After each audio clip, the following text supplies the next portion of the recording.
Во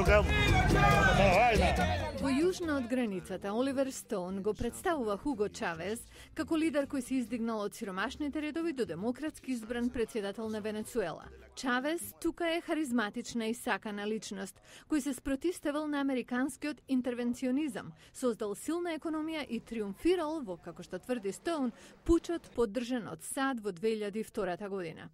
Сепак, обидот на Стоун да креира провокативен филм не успева. Никаков доказ не е понуден дека САД планирале заговор против лидерот на Венецуела, ниту пак доказ дека иницијативата на Чавез за национализирање на природното богатство на неговата земја ја подобрило економијата на државата. Напротив, вели Майкл Шифтер, председател на Think Tank групата од Вашингтон, Inter-American Dialogue, вели дека последните 4 години Венецуела осиромашила, производството на нафта се намалило, а инфлацијата во земјата скокнала.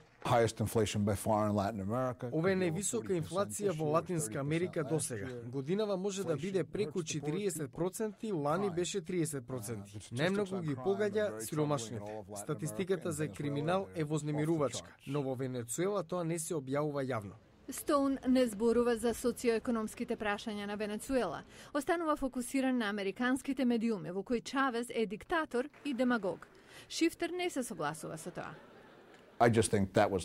Тоа не беше честно. Не дека нема простор за критика, но еднострано представување не е реална слика.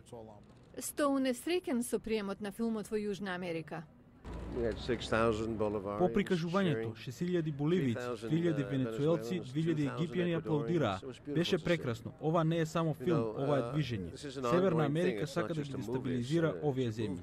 Сепак, пријателството евидентно во филмот меѓу лидерот на Венецуела и режисерот го отвара прашањето: што е тема на филмот?